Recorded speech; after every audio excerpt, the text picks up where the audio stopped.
Welcome, everybody, to a very special week of the Brain Warriors Way podcast. We're here with our friend, Jim Kwik. He has a new book called Limitless. Jim is widely recognized as a world expert in memory improvement, brain optimization, which is why he and I have been friends for years, and accelerated learning.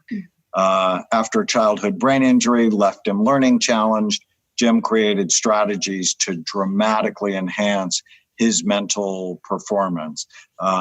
He's the host of the top education training podcast, Kwik Brain, and an instant New York Times bestselling author of Limitless, Upgrade Your Brain, Learn Anything Faster, Unlock Your Exceptional Life. So before we get started, if you learned faster, if you could remember things better, how would your life be different? I want you to think about that now.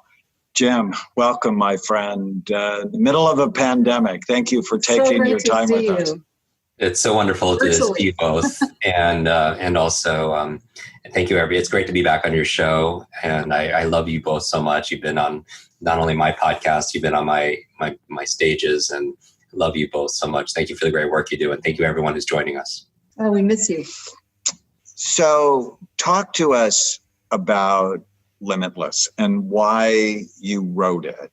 And then you have a concept that actually goes, I think, close to the end of mental illness, which is the evil ruler. Yeah. Is that if I was an evil ruler and I wanted to create mental illness around the world, what would I do? Yeah. And right. So I think the villains may actually have a similar mission. Yeah, the concepts in this book are fantastic, especially for right now. They're just so poignant for the time. So I really like it. Yeah, no, I really appreciate that. This is after 28 years of teaching this is my very first book. And it was interesting because our publisher asked us if we wanted to move the publication date. But, and I was like, wow, no, this book is more than just speed reading and remembering names and learning languages. It's how to study and stuff. It's really about managing your mind in times of crisis. It's about getting back your productivity and your flow while you're working from home. It's about supporting your children if they're not in school, teaching them how to learn. It's about learning new skills and strategies, subjects if your work is being disrupted or you lost your job and you have to retool. And so, so we're really excited about this book. And also we're donating 100% of the proceeds to charity to build schools for children in need who don't have access to education, healthcare, or clean water. Oh, that's fantastic. Thank you. So the title Limitless is, it's not about being perfect, but it's about progressing beyond what you currently believe is possible. And this book in the beginning was all about methodology. It was all about how to do those things, the speed reading and the memory that we've discussed in the past podcast episodes with you. But I asked myself before I submitted the book to my publisher, before I hit send, I said, well, 100% of the people who read this book cover to cover, will they get the results they're hoping for? And my honest answer was no. And that was a little disturbing for me as a creator, as a teacher. And it made me reevaluate what keeps people from doing what they do. A lot of people know what to do, but they don't do what they know. And I know in a conversation we're going to have is about motivation, human motivation, in terms of why do people know that they should prioritize their sleep, why they eat these good brain foods, why they know they should meditate and manage stress, but they don't always do it and follow through. So I know we're going to talk about that in one of these episodes. But the reason why I feel like this is such a necessary book right now, as you mentioned, is because of technology. And I'm pro technology. It allows us to communicate as we are right now. It's amazing. And technology is not necessarily good or bad. It's just how it's used. Right. Like fire is technology, and fire could heat your home, or it could burn down your home. It could cook your food, or it could do some devastation also as well. And I feel like now, and I know the two of you are hyper aware of it, is just the effect technology could have on the human brain. And the four supervillains, like why now, is because technology, maybe it doesn't cause, but it certainly amplifies some of the challenges that we're dealing with right now that hold us back. And so in the book, I talk about superpowers a lot, because when people see me on stages, I I do these feats where I've memorized 100 people's names or 100 words or numbers forwards and backwards that an audience gives me. But I always tell people I don't do this to impress you. I do this to really express to you what's possible. Because the truth is we could do that and a lot more, regardless of our age or background, our career, our education level, our financial situation, our gender, our history, IQ. It's just we weren't taught. If anything, I feel like we're taught a lie that somehow our capabilities or our memory or our potential is somehow fixed, like our shoe size or something like that. And so in the book, I demystify these lies, and I call these lies, everything's an acronym that make it memorable. But a lie stands for me, a limited idea entertained. A limited idea entertained. It's not necessarily true that intelligence is fixed or that you have a horrible memory or such, but it's an idea we give energy to and we accept it as truth. And so going back to this, like why now, is I believe technology has imposed a level of distraction, a level of overwhelm and overload, a level of memory loss, even. So the four supervillains I want people to be aware of, because it helps to be aware of it, because how do you change something unless you know it's affecting you? And for me, the reason why I talk about superheroes all the time is because because of my brain injury that you mentioned when I was 5 years old, I had trouble learning, processing, very slow process, or teachers repeat themselves over and over again. It took me an extra 3 years to learn how to read, and it was challenging. And I taught myself how to read by reading comic books, and that's why I have this love and affinity and connection for superheroes.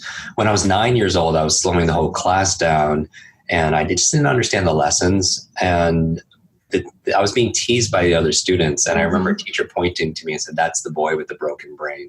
And I don't think she said it out of I don't think the intent was malicious. I think she was trying to protect me and just explain to the other kids that I was different. But all I remembered was broken brain, and that became my label, and that label became my limit when we're talking about becoming limitless. So I having overcome these challenges at around age 18, I couldn't help but help other people, and that put me on this path. Now, though, we're faced, this was 28 plus years ago. Now, with technology, we're faced with different level of intensity of overwhelm and distraction more than ever. And so the four supervillains that you asked me about, they're like the horsemen of the apocalypse. I don't know if it's the mental apocalypse or what, but just as a visual for people. The first one is digital, and then I'm going to alliterate everything just to make it memorable, as I always do, is digital deluge. Digital deluge is this information anxiety, information overload, information fatigue syndrome. Too much information, too little time. Yeah. Right? With technology, the amount of information is doubling at dizzying speeds, but how we learn it, read it, remember it, it's pretty much constant. And that growing gap creates a lot of stress, and how does it show up in our life? Higher blood pressure, compression of leisure time, trouble sleeplessness, and it just gets more and more. And that's why in the book we teach you strategies, 5 mental superpowers to overcome the 5 mental supervillains. Mm-hmm. So to overcome digital deluge, we have speed reading, not skimming or scanning or skipping words, but really reading for comprehension, but you can do it more efficiently to keep up, catch up, and get ahead. And also effective study methods, the kind of methods I've taught at UCLA, at Caltech, at Harvard University, because we were not really taught how to study. Like school teaches you what to learn and what to study, but there are not a lot of classes on how to learn and how to study that material. Mm-hmm. So that's why we have dedicated chapters on those 2 areas, superpowers. The second supervillain, besides digital deluge, is digital distraction. In a world of ring, pings, dings, social media alerts, app notifications, how do you maintain your focus and concentration in a world full of those shiny objects? And so that's why we do a whole chapter on the power of focus and concentration. The third supervillain, besides digital deluge and digital distraction, is digital dementia. Where we're outsourcing. I love that. We're outsourcing our memory to these external memory devices. We're not learning. Yeah. Right. And we don't have to retain anything nowadays. It keeps our calendars, it keeps our to-dos, it keeps phone numbers. The fact that we don't know people's phone numbers that are so close to us is a perfect example and proof of what you're saying. Exactly, of this digital dementia. It's just the high reliance on technology. And not that, think about how many phone numbers we used to know. Right. All of them. Exactly. but I'm sure there's someone you call or text every single day. But if you didn't have your phone, and people would argue that, oh, why do I need to remember that? I don't want to memorize 200 phone numbers. And honestly, neither do I. And I get that question when I speak at Facebook or Google, and they created a search engine for that. Like, why do I need to remember all this? And I just equate it to a lot of the physical metaphor that if you relied on technology to take you 5 blocks and not walk it, if you just relied on an elevator instead of taking the stairs, like if I put my arm in a sling for 6 months, it won't get stronger. It's like working a muscle. Exactly. It wouldn't stay the same. It would atrophy. And I feel like our high dependence on it's not that I want to memorize 200 phone numbers, but it should be concerning that we've lost the ability to remember one, or a conversation we just had, or something we were going to say. Or, I believe 2 of the most costly words in life sometimes, or especially in business, are I forgot. I forgot to do it. I forgot to bring it. I forgot the meeting. I forgot what I was going to say. I forgot the conversation. I forgot that person's name. It just goes on and on. So digital dementia is that high dependence and reliance on external memory devices. And because I want to be people who memory fit. And then the fourth supervillain, besides digital deluge, digital distraction, and digital dementia, I just coined just a term to make it fit, honestly, digital deduction. And digital deduction it's interesting because working with the amount of children that I work with, especially now with everything that's going on online, is that children don't have to learn to think anymore because they have technology. It does the thinking for you. And digital deduction is basically saying just similar to digital dementia, where you're relying it as an external memory device. Digital deduction is you're relying it on to do the thinking for you, meaning it tells you what to think, and you don't have to use that. You don't have to use so children right now, they don't have the analytical ability of previous generations. They can't deduce. They can't reason. We're having trouble even now applying logic or critical thinking. Besides the fact that these aren't classes taught in school, like on how to solve problems, how to make a good decision, so how to be more creative. Yeah. So just as we have a chapter on focus, on memory, on speed reading and study, we have a whole chapter on critical thinking skills. I love that. So when we come back, let's actually talk about the superpowers that corral these villains. We have so much to talk about. I'm so excited to have you on the Brain Warriors Way podcast. And, for those of you listening, if you could get rid of these villains, how would your life be different? Post it on any of your social media channels and tag the Brain Warriors Way podcast, but also tag Limitless, which is available online where you can get at the moment, but in bookstores, hopefully as soon as they open. Stay with us.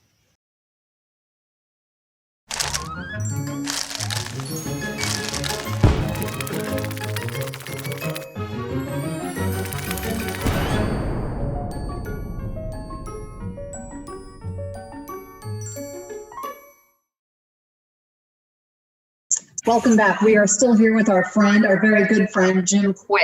And he's created programs for accelerated learning, and they're just fantastic. But I really love your new book, Jim, Limitless. And what I love, because I'm actually putting out a book right now too, and they asked the same thing, or should we change the publication date or when we're going to release it? And I think your book is perfect for this time. So I love that you've taken all of your strategies that you've used over the years to teach people about memory and learning, but you've actually turned it into a way to overcome these challenges and barriers and limits that people have during this crisis. So I'm just super excited about that. And I was just resonating with you as you were talking in the last episode. So I'm hoping we get time in another episode to talk about some of those things. Absolutely. Thank you both. So while we go through some of these things, Limitless' subtitle is Upgrade Your Brain, Learn Anything Faster, and Unlock Your Exceptional Life. And it's not about being perfect. It's about progressing and advancing beyond what we believe is possible. And how can you become limitless in a limited world? right? And that's really what the focus is of this book. Not only does it teach speed reading and memory enhancement and focus concentration skills, but really we're talking about a framework for doing what you believe is not possible. And so right now, a lot of people feel very limited because of what's going on in the world. And the metaphor I'm using is that of a butterfly. It feels like we're going through a metamorphosis right now, where even people feel like they're cocooning. Yeah. They are physically distancing themselves. They're a caterpillar inside of a cocoon. And so what I would love to do is give people 5 things that they could be doing while they're cocooning, so we could come out of this as stronger or wiser, or be able to soar and make the best, at least of the time that we're doing this. And so here are the 5 things. Now, in the book, Limitless, I have a quote from a French philosopher that says, life is the C between B and D. Life is C between B and D. And people are thinking I'm speaking in code or tongues.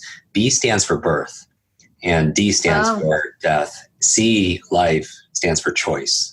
And I really do believe our life is the sum total of all the choices we've made up to this point, big or small, right? Where are we going to live? Who are we going to spend time with? What are we going to eat? How are we going to, what are we going to feed our minds? The choices that we make every single day.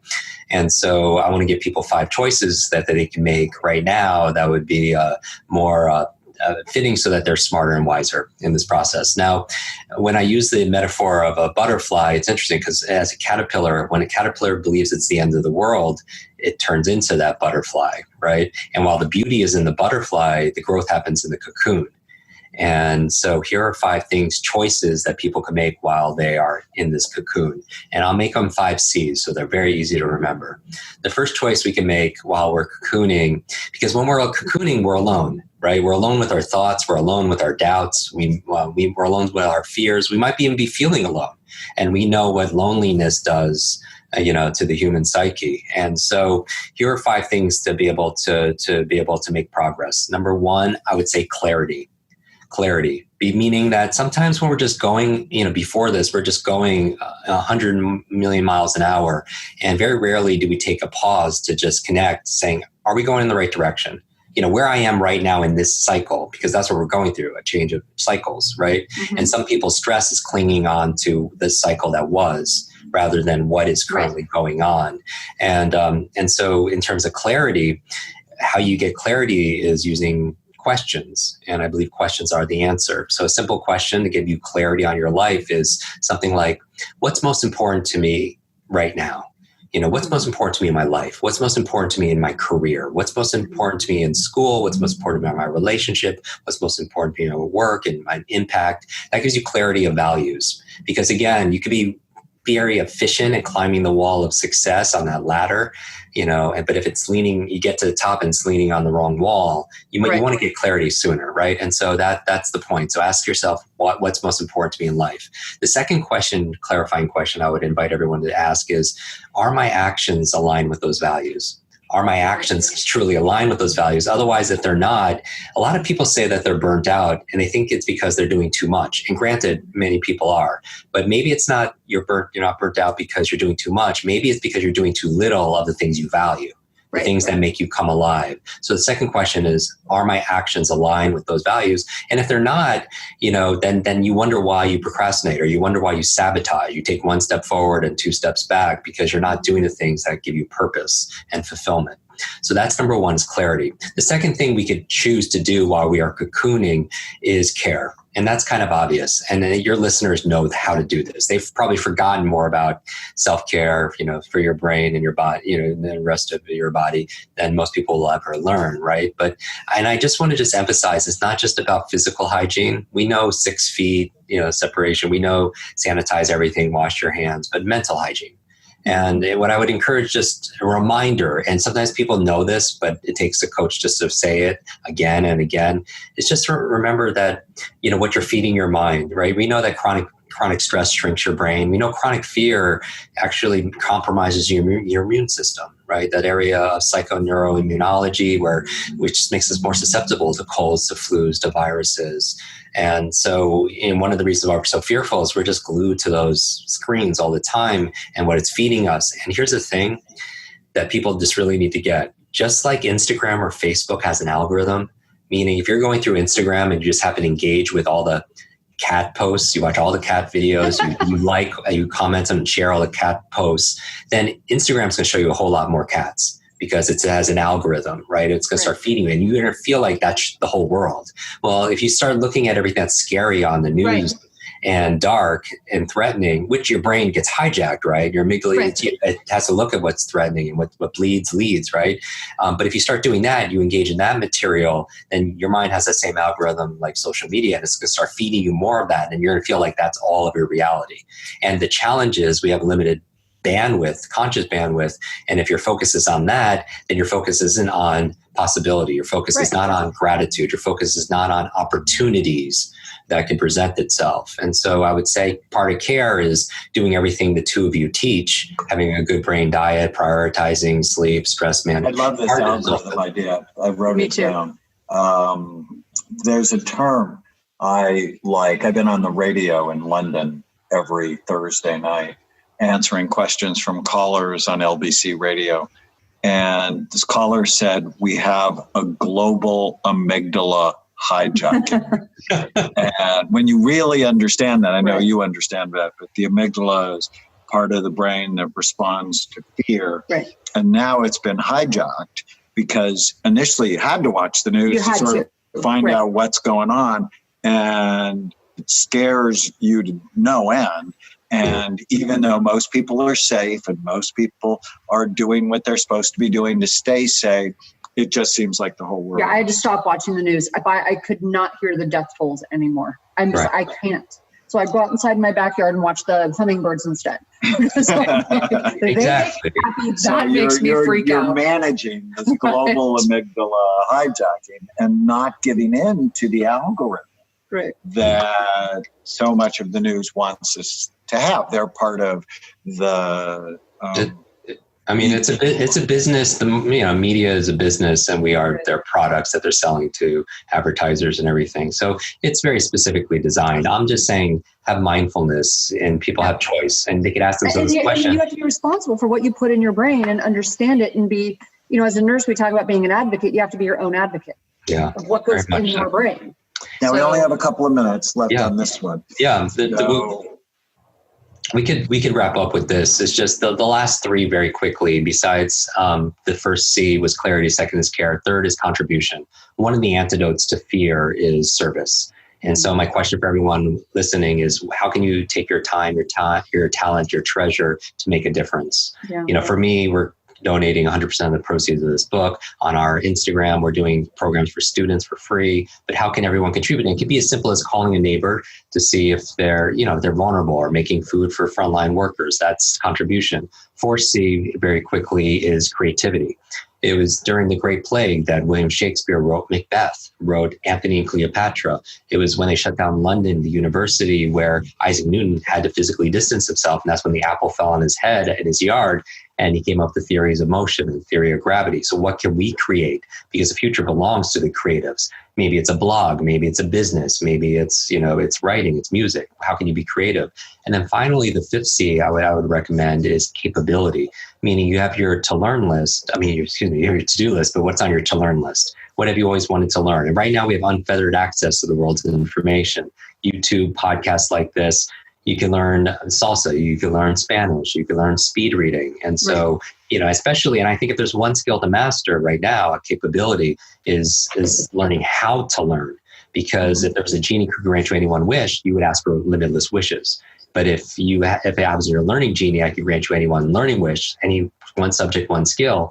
What's the equivalent of asking for limitless wishes? Learning how to learn. Because if you could learn how to learn, you could grant all of your own wishes. You could apply that towards money, mind, management, marketing, Mandarin, music. Everything in your life gets easier. Yeah. And that's what I teach in the book. Love that. So great. To learn more about Jim Kwik, you can go to limitlessbook.com. We're just so grateful to have you on. When we come back, we're going to dive into this more. Stay with us.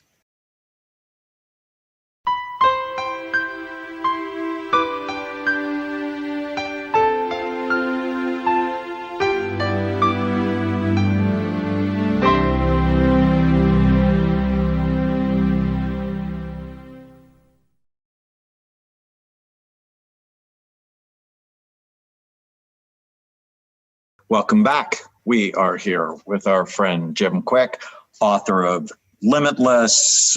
He has courses. He's been hosted Superhero U conferences, which Tana and I have spoken at. He's just recognized as one of the world experts on memory and learning. And his new book is just fantastic. I hope all of you get it. Go to limitlessbook.com. Jim, in this episode, we're going to really talk about the model that you've been teaching from. Can you share it with the Brain Warriors Way audience? Absolutely. Thank you for having me on here. And so the Limitless Model is a 3-part framework for not only learning anything faster, but also unlocking human potential. And so I want to make this interactive. I want everyone to think about, who's listening, one area of your life where you feel like you're being held back, where you feel like there are limits, where you're not making progress. It could be in a relationship, it could be in your finances, it could be in your impact, it could be in your personal health and vitality, or it could be in your learning. Maybe you feel limited in your memory, you feel limited in your ability to read and focus. Where do you feel like you're in a box? And that box is 3-dimensional, right, by definition. And the 3 dimensions, or the 3 forces that keep you in that box, are the 3 elements of this framework. So I want everyone to grab a piece of paper, and I want you to draw 3 circles. And 3 circles. And if you can't draw it out, if you can't draw right now, just imagine in your mind. I want you to make these 3 circles intersecting, kind of like the symbol for the Olympics, or maybe Mickey Mouse, 2 ears that cross over and then a face. So 3 intersecting circles. They call it a Venn diagram. And so a Venn diagram, these are the 3 forces that you must, that keep you stuck. And it's also the same 3 forces that will liberate you and out of this box. So there's 3 M's.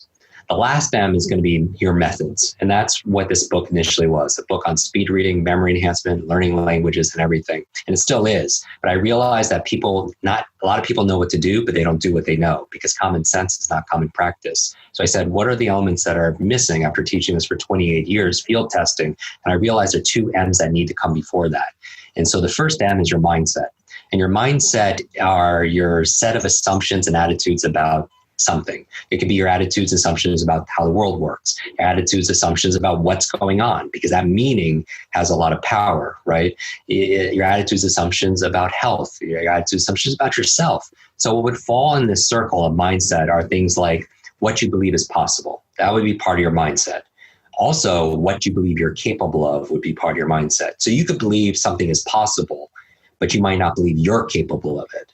Right? Or also what could be in this circle are things like what you believe you deserve. So I could go straight to the 3rd M, methods, and teach somebody how to remember people's names. But if their mindset is, I'm not smart, I have a horrible memory, I'm too old, then they're still going to be stuck in that box, right? And so that belief is not going to allow that behavior to really express itself. And so that's your mindset. The second M that's adjacent to it is motivation. Motivation, meaning that, and a lot of things, I talk in mindset about the 7 lies to learning, LIE, limited, idea, entertained. Lies that we globally generally accept, but are actually not true. And I help people to go through a process of unlimiting.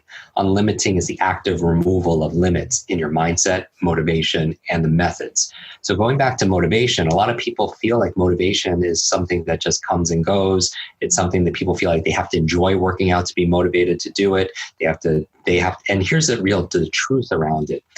A lot of people say they're motivated, but they're not really, because the evidence that you're motivated is not what you say. It's not even what you feel. It's whether you're doing that action consistently, whether you're exercising consistently, whether you're eating that food or reading each day or whatever you want to be motivated to do. So the formula for sustainable motivation. Because if people watch the Limitless, for the namesake, that movie with Bradley Cooper and Robert De Niro, he takes the pill and all of a sudden he has this incredible memory. He's learning languages. He wrote his book in like a week and he has this incredible focus, concentration, and he has a surge of motivation. But when that pill wears off 24 hours later, everything goes back down 0, including his motivation. And a lot of people get excited about something, at an event or something, and they're like, I'm going to do X, Y, Z, and the next day happens no X, Y, Z. So here's the formula I found for sustainable motivation. And actually, we should probably do a dedicated episode to this. Let's do a dedicated after this. And so motivation for me is about sustainable drive. that you could have the mindset that everything is limitless is possible, and you can have the great methods for marketing or for health or for learning. But if you're not motivated, you're still going to be stuck in that box. Now, here's the magic and the aha. Where mindset crosses over with motivation, mindset and motivation, you have inspiration. Meaning there are experts on mindset. There's a great book called Mindset by Carol Dweck. There are experts on motivation. There are great books, Motivation and Manifesto from Brendan Burchard, or there are motivational speakers. Where they cross over, you have the first I, 3 I's. The first I is inspiration. You have inspirational speakers. You have inspirational books. You have inspirational movies. And what do? They kind of change your mindset about what's possible, and they give you a little energy and motivation, right? But you don't know what to apply that inspiration to because you don't have the methods. You're inspired, but you don't have any instruction. Where mindset crosses over with methods, where you believe it's possible in your mind and you even know what to do in your mind, it's ideation. That's the second I, ideation, right? It just stays an idea because you lack the motivation to do anything with it. And finally, where motivation crosses over with methods, you have the sustainable drive and you have the energy and you know what to do, that's implementation. And that's wonderful, right? Implementation, that's the third I. Yet you could still be stuck in that box because you're only going to be able to implement to the degree your mindset allows, to what you believe is possible, to what you believe you're capable of, to what you believe you deserve, because all behavior is belief driven. Now, the point that I want everyone to get to is that fourth I, which is dead center in the middle. All right, where all 3 M's overlap or all 3 I's overlap, you have the fourth I, which is integration. Integration, like integer or integral, it means you're whole. And integration means it's just who you are. And that's the limitless state that we want people in. Now, this framework I mentioned is a framework for accelerated learning, because if you're not learning to the degree you feel like you can focus, to remember, to be able to read or think or study, it takes a judgment out. You could be kind to yourself again, meaning that you could go and analyze it through this lens and saying, where is my limitation here? Is it in my mindset? Do I not believe this is possible? Do I not believe I'm capable of it? Do I not believe I deserve it? And then you could address it from there. Or you could go into your motivation. Do I not have purpose around this? Do I not feel reasons for doing this? Do I not have energy to be able to complete these things? I have not broken it down into tiny, small habits. Or it could be your methodology. Maybe your mindset and your motivation is there, but maybe you're using old methods for being healthy, old methods for starting a business, old methods for reading or remembering or for studying. And so it takes a judgment on it so you could address the area where you feel limited, because really Limitless is about redrawing the borders and boundaries of what's possible, right? To really recognize these constraints and then unlimit yourself. And then that's where everything flows from. It also becomes a framework for everybody who's here is to role model other people. Because if somebody's successful in an area, I believe genius leaves clues. And you can say, okay, what's their mindset? What do they believe?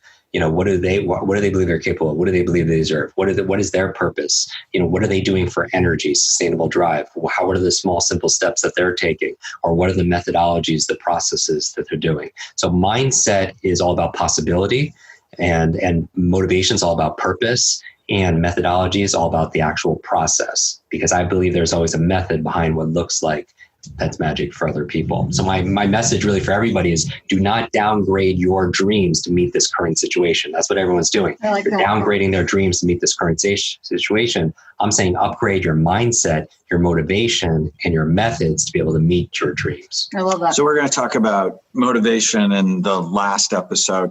In the last minute, do you have any tips on the method? And yes, we want people to go to limitlessbook.com, but share just 1 or 2 things on the method that can be helpful to people. Absolutely. So one of the things that we could do for helping people to read more, and I think this is a great opportunity to put your home to be able to read, because I think leaders are readers. Reading is to your mind, but exercise is to your body. And so one of the methods in terms of reading, most people read slow, so they're not doing it. So a lot of people buy books and they sit on your shelf and they become shelf help, not self-help, because buying a book is a different skill set than reading the book. And if people don't enjoy reading because they're not good at it. So what will help level up your reading is using a visual pacer.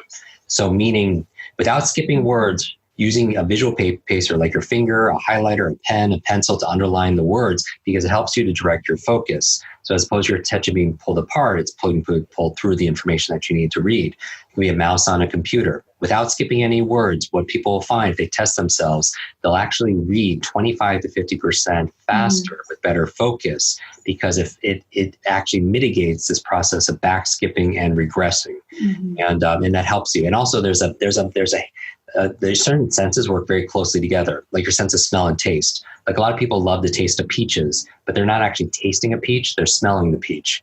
But their sense of smell and taste are so closely linked, their mind doesn't discern the difference. Unless you're sick and you can't smell anything out of your nose, what does food taste like? A lot of food tastes bland. Just as your sense of sight and taste are closely linked, so is your sense of touch and your sense of sight. So when people use their finger while they read, they literally say they feel more in touch with their reading. Yeah. In fact, when people lose their sense of sight, how do they read? They use Braille, right? Their sense of touch. And that helps them to be able to learn better. So I would encourage people when they're reading, the two of you have so many books together, like reading your books, use your finger to underline and test yourself. Read for 60 seconds, count the number of lines you just read, and then use your finger while you read and count the number of lines you read in 60 seconds. And that second number will be a 25-50% lift. Wow. Which is astonishing. That's so cool. Yeah, I think reading is so important nowadays that people schedule 10, 15. Yeah, it's something I can teach the kids really easily. Very much so. Awesome. All right. When we come back, maybe another tip or two with method, because I find that so fascinating. It's really cool. And we're also going to talk about motivation. Limitlessbook.com. We're here with our friend Jim Kwik. Stay with us.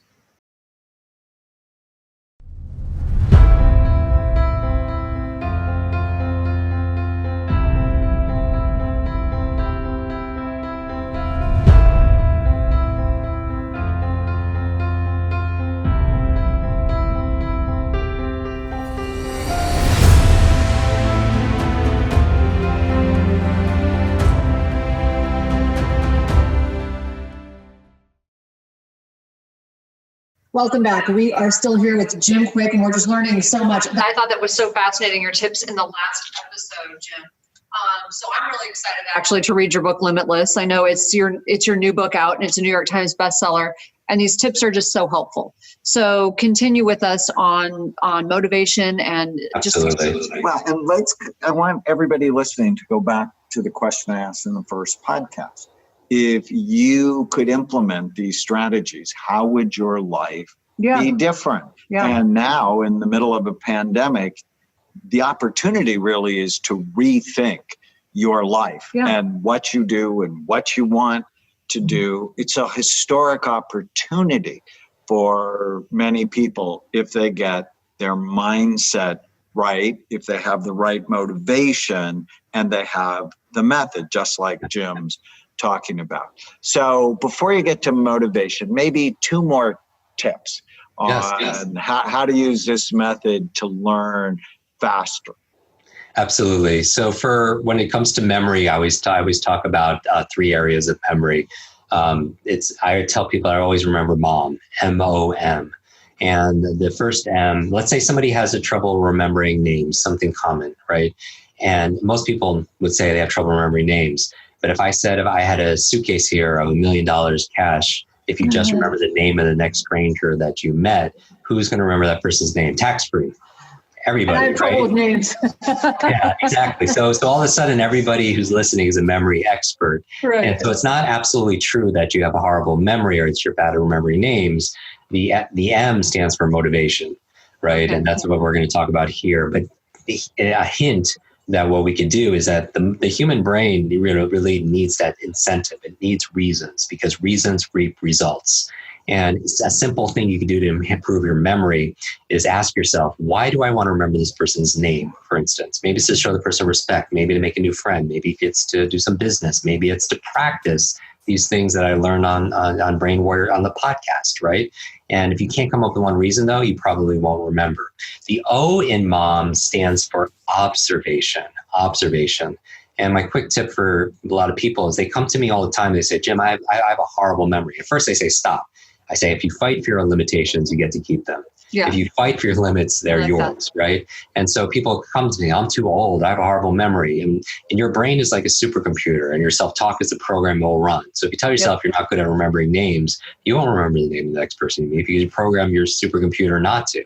But the O stands for observation, meaning a lot of people come to us and they say, oh, I have retention problems. And I'm like, look, your memory challenge is not your retention, it's your attention. It's not your retention, it's your attention. And the O stands for observation. And one of the best things, very, very simple, like all of the things are, is just to listen. A lot of people, they're not really listening. They're thinking about how they're going to respond.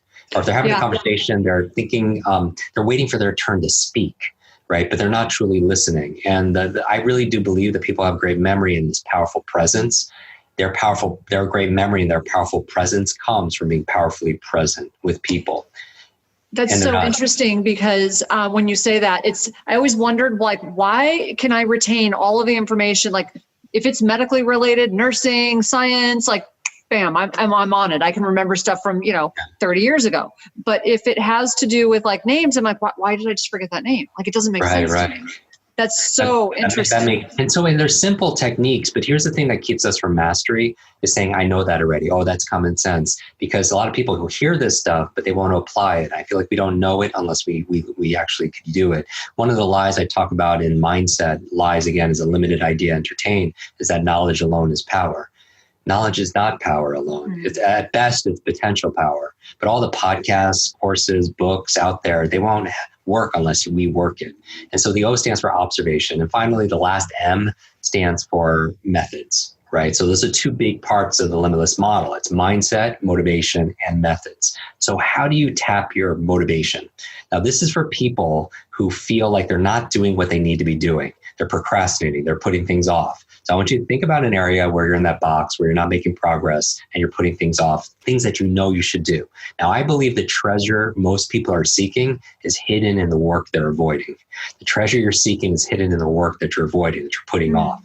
So what is the formula for human motivation? Well, I did this thought experiment. I was like, okay, after 3 decades of teaching this and researching this and just field testing it with children, with learning challenges, to seniors that are losing, that feel like they're losing their memory, and everyone in between, I said, let me do this thought experiment. If we're going to build the ultimate motivated human being, right, their motivation never falters. And the evidence that someone's motivated is they're continually acting, right? It's not what they say or feel, but they're acting. And so your kids aren't motivated unless they're doing that thing, right? Your team's not motivated unless they're doing that thing. You're not motivated unless you're doing that thing. Here's the formula for sustainable motivation, limitless motivation. P times E times S3. P times E times S3.